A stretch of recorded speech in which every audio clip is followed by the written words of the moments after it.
Hello, this is a quick look at the Indiana Jones Ark of the Covenant scaled replica from Sideshow Collectibles. This is a quarter-scale replica of the Ark as depicted in the first Indiana Jones film, Raiders of the Lost Ark. To give you a sense of scale, I'm going to put a dollar bill here. It is actually perhaps a bit larger than you think, and weighs about 12 pounds. You're going to need, if you wanted to get one of these, you're going to need 250 of those dollars to get one. It is sold out at Sideshow Collectibles. There is a wait list, but you can probably get it at eBay sellers. Currently at about the same price. You don't have to pay a premium for it yet. 1,000 of them were made, or at least there is numbering goes up to 1,000. And I'm going to show you really quick before we look at the actual item in more detail. Let's take a look at how this was shipped.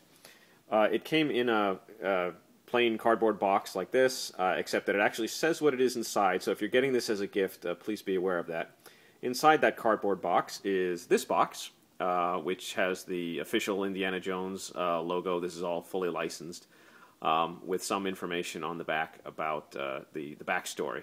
If you've seen the film, of course, you know the backstory of this item.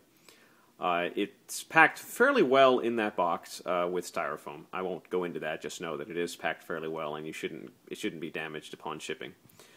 To get a closer look at the actual item, I'm going to pan around a little bit so you can see some of the detail.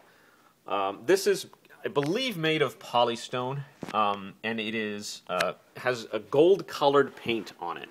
Now, some have complained that it was not gold-plated.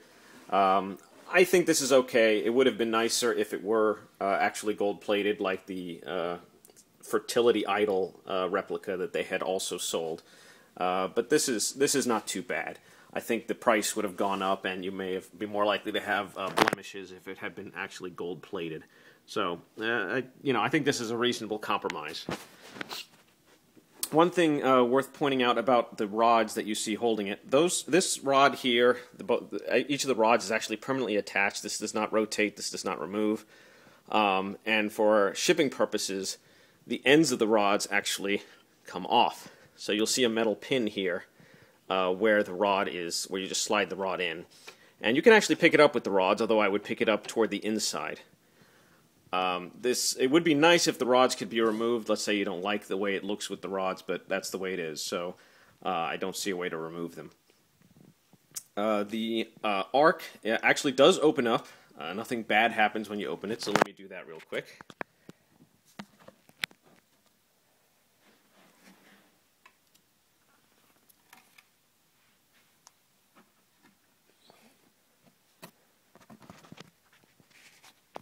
I've actually put some things inside here just to give a sense of scale. This is the Indiana Jones DVD series, not including the last film. This is the original trilogy. This is a Grail Diary replica that I had purchased. I'm not a huge Indiana Jones fan, but I think these two items are pretty nice examples of items from the film that are nice to own. Inside is not the gold paint. It is actually felt, which is, for purists that may not be what you want, but I actually think it's pretty nice. You can actually use this to store things. Again, you can get a good sense of how big it is by looking at these DVD cases. It's actually a decent size. The inside of the lid has the same felt, same black felt on it. And it closes, again, very, very snug. Can't complain about that at all. As for the overall quality of the piece, I'm fairly satisfied with it. I think it could be better. It's not great. If you look, for example, there's felt on the bottom as well. It's glued to the bottom, and some of the felt sort of comes out over here, and you can see it. You can sort of shave that off, I suppose. And as I mentioned earlier, it would be nice if the paint were fully reflective. You can see a reflection here when you're up close on it, but it's not nearly as reflective as it is in the film, but still, I'm okay with that. And as a showpiece, this is a pretty nice replica to have, and it appears to be fairly accurate. I'm no expert. This does appear to be fairly accurate.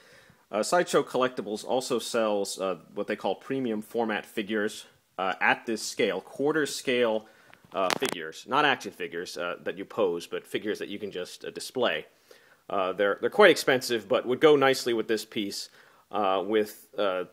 One issue is that they normally come on a base. This does not have a base, so the figure will actually be a little bit tall. Some people have complained about that, but you could, of course, fashion your own base for this. So you can actually get a quarter scale Indiana Jones that would, that would match this perfectly. So that's it. That is the Sideshow Collectibles Ark of the Covenant. Thanks for watching.